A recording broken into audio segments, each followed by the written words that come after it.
Praise the Lord. जय मसीह की। प्रभु यीशु मसीह के नाम से एक बार फिर मैं आप सबका स्वागत करता हूं। परमेश्वर का हम शुक्रिया अदा करते हैं आज के सुंदर दिन के लिए कि परमेश्वर ने एक बार फिर ये मौका दिया कि हम उसकी हजूरी में आ सकें, उनके वचनों से हम सीख सकें और एक नया बल प्राप्त करें और एक नई शुरुआत अपने जीवन में करें। आज जो वचन लिया गया है पवित्र शास्त्र से, यूहन्ना की पुस्तक, उसका 2 अध्याय और 7वां वचन। यीशु ने उनसे कहा, मटकों में पानी भर दो, और उन्होंने मुंह भर दिया। तब उसने उनसे कहा, अब निकाल कर भोज के प्रधान के पास ले आओ। आप सब इस कहानी को जानते हैं। बहुत ही प्रसिद्ध ये घटना है।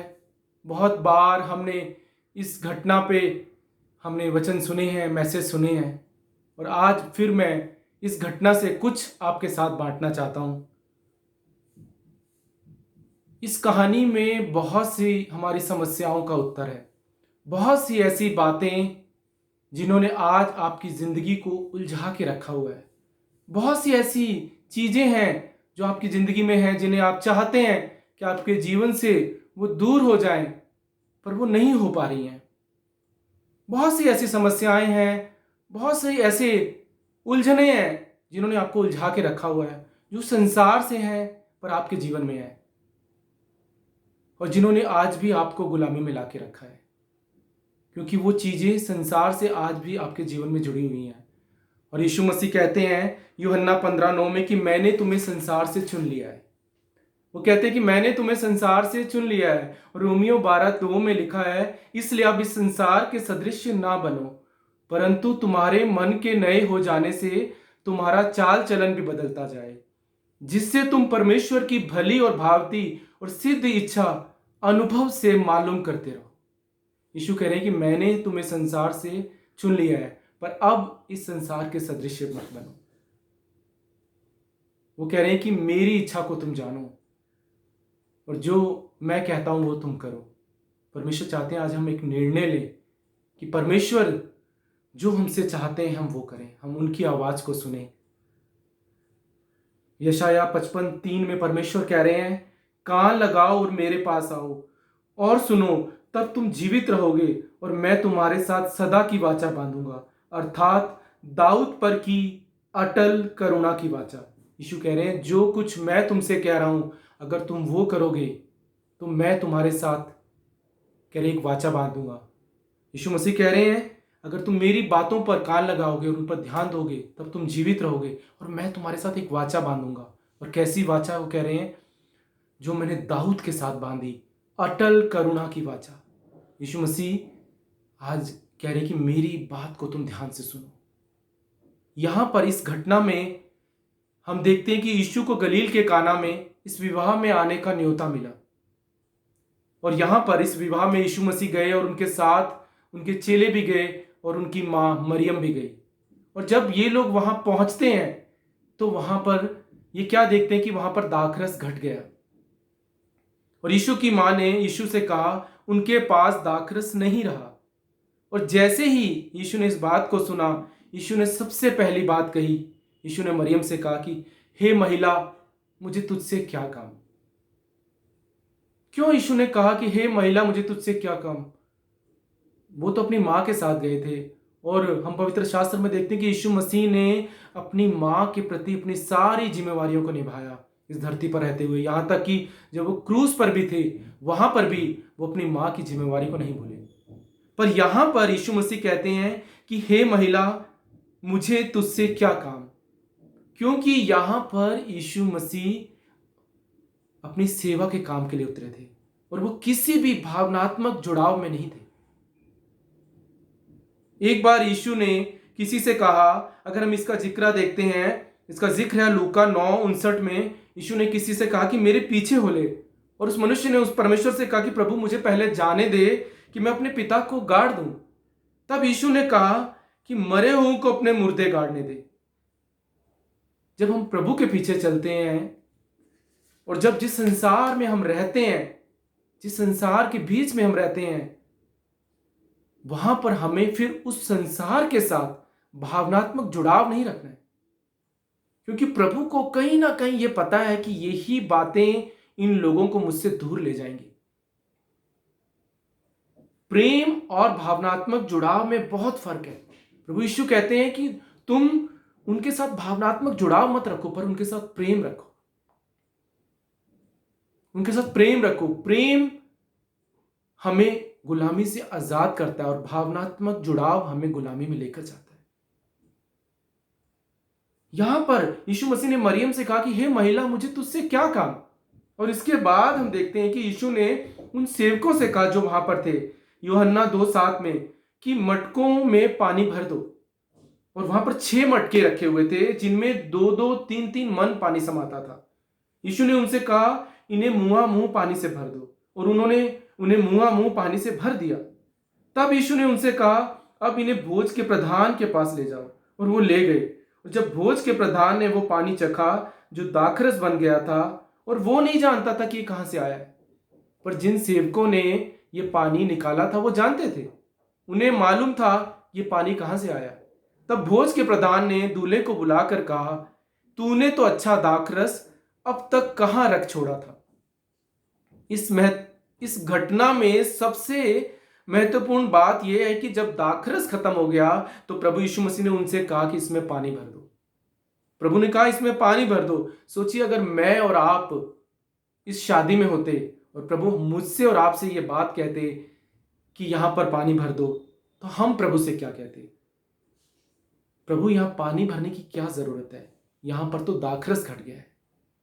पर यहां पर इस सारी घटना में एक सबसे अच्छी बात हम क्या देखते हैं कि उन लोगों ने वही किया जो यीशु ने कहा। आज इस घटना से ये बात हमें सीखनी है कि जो यीशु हमसे कहते हैं, अगर हम वो करते हैं तो ये सिर्फ आज्ञा पालन नहीं है, ये आज्ञा पालन के साथ समर्पण है। जब उन 6 मटकों को भरने के लिए यीशु ने उनसे कहा, उन 6 मटकों में 2-2, 3-3 मन पानी समाता था। और जब वो लोग वो पानी भर रहे होंगे तो बहुत से विचार उनके मन में आए होंगे, बहुत सी बातें उनके मन में आई होंगी, अरे यहाँ तो दाखरस घट गया है और हम ये पानी भर रहे हैं। ये ख्याल जरूर आया होगा। पर एक बात यहां देखने की, उन्होंने उस ख्याल पर अपनी समझ को नहीं लगाया। उन्होंने अपनी समझ का सहारा नहीं लिया, उन्होंने अपनी बुद्धि नहीं लगाई और उन्होंने वही किया जो यीशु ने उनसे कहा। कई बार मसीह लोग गलत बातों में गलत समझ को लगा देते हैं। कई बार हम अपने ख्यालों में, जब ख्याल हमारे अंदर आते हैं उसमें हम अपनी समझ को लगा देते हैं और फिर हम क्या करते हैं, हम फिर कोशिश करते हैं और फिर हम फंस जाते हैं और फिर हम हार जाते हैं। यहां पर यीशु ने उन्हें मटकों को भरने के लिए कहा पानी से जिनमें दाखरस खत्म हो गया था। दाखरस जो खत्म हो गया था, जिसमें मनुष्य की मेहनत थी, जिसमें मनुष्य की कोशिश थी। हम कई बार अपने आप को बदलने की कोशिश करते हैं, अपनी मेहनत से, अपनी कोशिश से। अपने परिवार को बदलने की कोशिश करते हैं अपनी मेहनत से, अपनी कोशिश से। अपने बच्चों को बदलने की कोशिश करते हैं, अपने पत्नी को बदलने की कोशिश करते हैं, अपने पति को बदलने की कोशिश करते हैं, पर हम नहीं बदल पाते। और कई बार हम देखते हैं कि हालात और बदतर हो जाते हैं। यहां पर ये घटना में परमेश्वर का वचन हमें सिखा रहा है कि हमें कोशिश नहीं करनी, हमें हर बात को खुदा के हाथ में समर्पण करना है।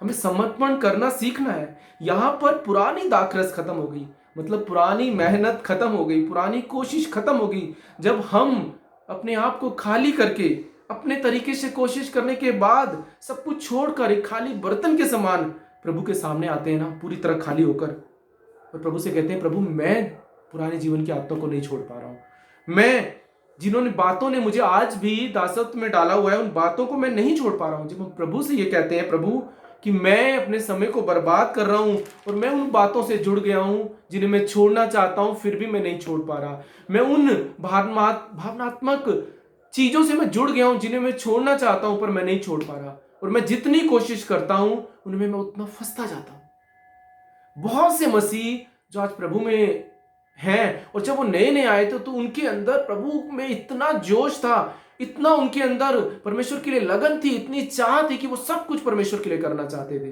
पर अगर हम उनके जीवन को देखें तो वो उनका जीवन प्रभु को छोड़कर आज वो संसार की तरफ मन लगाए हुए हैं, और जीवन में कहीं ना कहीं खालीपन आ गया है। जीवन के मटके खाली हो गए हैं। संसार की आदतों ने मसीह से दूर कर दिया है और आज ऐसा लग रहा है कि अब जीवन में खालीपन आ गया है, अब जीवन में दाखरस घट गया है। संसार की अभिलाषाओं ने खालीपन ला दिया। आप कोशिश कर रहे हैं निकलने के लिए पर निकल नहीं पा रहे हैं ये ना। और वहां पर फिर क्या कर रहे हैं कि हम अपनी समझ का सहारा ले रहे हैं, फिर अपनी समझ लगा रहे हैं। परमेश्वर का वचन कह रहा है कि अपनी समझ का सहारा लगाओ, मुझ पर भरोसा रखो तो मैं तुम्हारे लिए सीधा मार्ग निकालूंगा। परमेश्वर कह रहे हैं तुम समर्पण करो मुझे। और समर्पण क्या है? क्या है समर्पण? कई बार हम कहते हैं कि नए साल में हम एक नया रेजोल्यूशन करेंगे। हम कहते हैं कि इस नए साल में हम ये पुरानी अपनी गलतियों को नहीं दोहराएंगे, हम एक नई शुरुआत अपने जीवन में करेंगे, हम नई बातों को अपने जीवन में करेंगे। पर 2-3 दिन के बाद या 4-5 दिन के बाद हम देखते हैं हम वही बातों को दोबारा करना शुरू कर देते हैं, क्योंकि हम अपनी कोशिश करते हैं, हम अपने तरीके से काम करते हैं।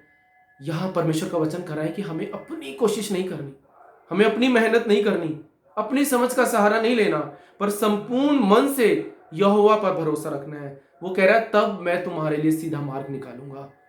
उसके चरणों में जब हम आते हैं ना और हमें कहते हैं प्रभु मुझसे नहीं हो रहा है, प्रभु मेरी मदद कर कि मेरी पुरानी आदत मुझसे नहीं छूट रही है।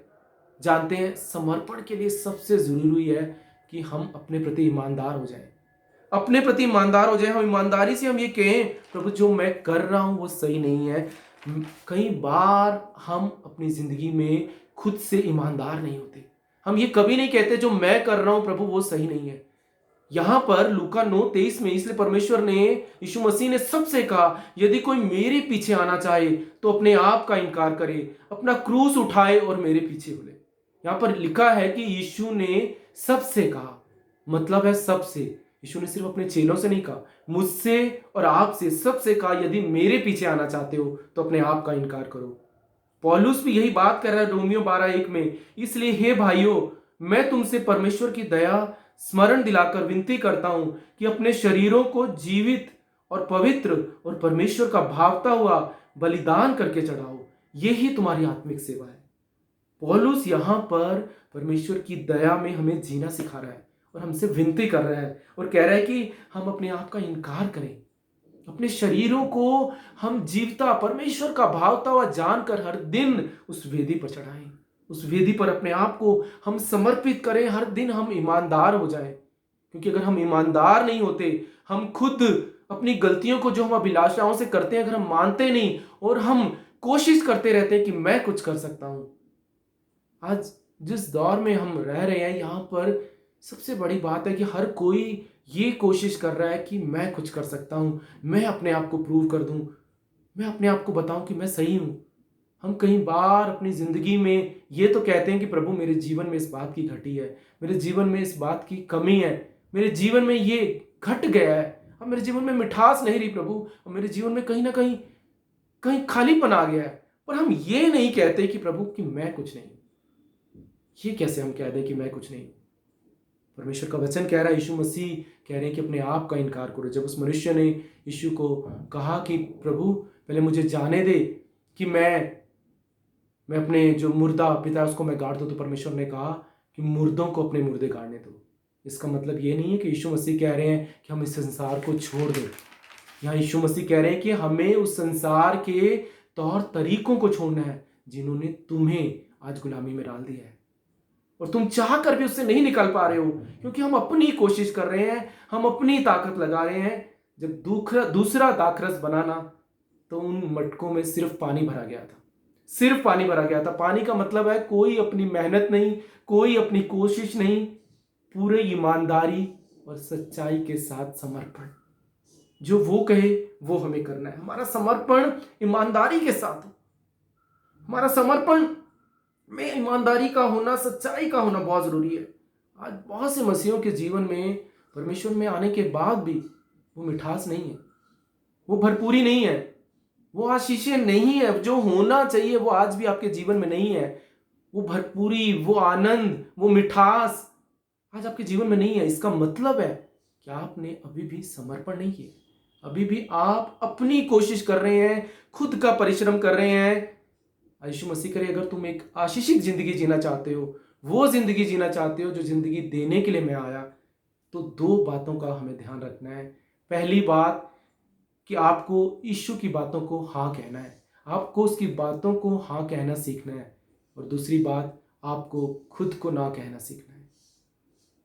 यीशु मसीह ने अपनी माता से कहा कि हे स्त्री, मेरा तुझसे क्या काम। इसका मतलब ये नहीं कि यीशु मसीह अपनी जिम्मेवारियों से भाग रहे थे, पर वो कह रहे थे कि मैं यहाँ तेरी बात सुन नहीं रहा हूं, मैं यहाँ परमेश्वर का काम कर रहा हूं। मुझे तो जो मेरा पिता कहेगा मैं वो करूंगा। कई बार हमारे जीवन में मसीह होने के बावजूद भी ऐसी संसारिक बातें होती हैं जिन बातों ने आज भी हमें गुलामी में रखा हुआ है, आज भी हमें दासत्व में रखा है इस संसार की बातों ने। यीशु मसीह कहते हैं कि मैंने तुम्हें संसार से सुन लिया है, अब तुम इस संसार के सदृश मत बनो। वो कह रहे हैं कि अपने आप को तुम समर्पित करो मेरे सामने।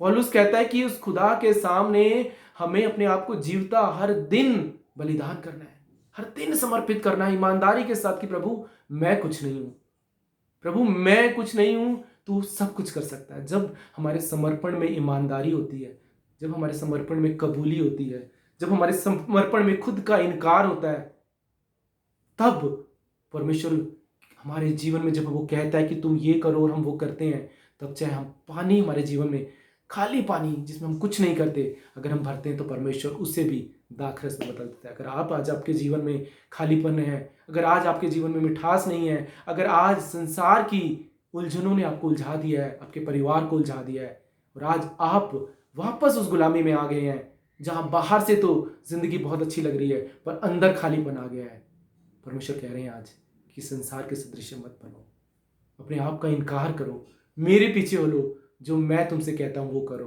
तो मैं तुम्हारे जीवन में मिठास लेकर आऊंगा, मैं तुम्हारे जीवन में भरपूरी लेकर आऊंगा, मैं तुम्हारे उन खाली मटकों में मैं दाखरस उंडेलूंगा।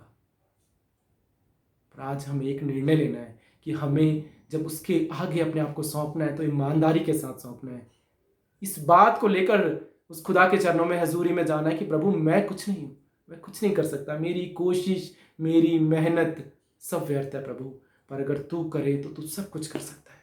आइए आज हम एक निर्णय लें, अपने आप को उस खुदा के हाथ में सौंपें, और जो पौलुस कहता है ना गलतियों की पुस्तक में, उस वचन को हम तभी अपने जीवन में कह सकते हैं जब हम अपने आप को उस खुदा के हाथ में समर्पित करते हैं, ईमानदारी के साथ खुद का इनकार करके। तब सही मायने में ये वचन हमारे जीवन में मायने रखता है कि हम ये कह पाते हैं कि मैं मसीह के साथ क्रूस पर जिलाया गया हूँ, अब मैं जीवित नहीं रहा पर मसीह मुझ में जीवित है, और जो मैं जीवित हूँ शरीर से तो इस विश्वास के साथ जीवित हूँ कि वो परमेश्वर के पुत्र पर जिस पर मैं विश्वास करता हूँ, जिसने मुझसे प्रेम किया और मेरे लिए अपने आप को दे दिया। आइए आज हम अपने आप को उस खुदा के हाथ में सौंपे और हम दुआ करें। खुदाबंद सामर्थ्य परमेश्वर, हम तेरा शुक्रिया अदा करते हैं प्रभु, हम तुझे धन्यवाद देते हैं परमेश्वर कि तू भला है प्रभु और तू भलाई करता है प्रभु। आज एक बार फिर हम ये दुआ करते हैं कि अपनी सामर्थ्य तो हमारे जीवन में उंडेल परमेश्वर प्रभु, कि इस जीवन को हम तेरे हाथ में समर्पित कर सकें परमेश्वर। हमारी कमजोरियों में तू हमारी ताकत है प्रभु, हमारी कमजोरियों में तू हमारा बल है परमेश्वर। तू पहले याकूब का परमेश्वर है प्रभु, फिर तो इज़राइल का परमेश्वर है प्रभु। आज हम दुआ करते हैं परमेश्वर कि हमारे जीवन में भी प्रभु अगर कहीं भी कमजोरी है प्रभु, उस कमजोर क्षेत्र में तू हमारी सामर्थ्य बन के आ प्रभु। तू विजय का परमेश्वर है प्रभु, तू ही हमारे जीवन में मिठास लेकर आता है प्रभु, तू ही हमारे जीवन में भरपूरी लाने वाला परमेश्वर है प्रभु।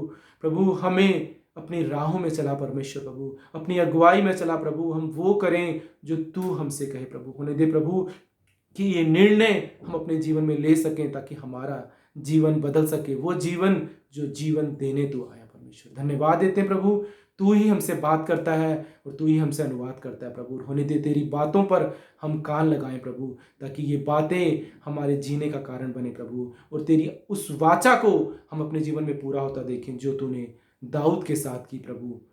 हम तेरे हाथ में खुद को सौंपते हैं, धन्यवाद देते हैं, सारी महिमा आपको देते हैं। इस दुआ को यीशु के सामर्थी नाम से मांगते हैं, आमीन।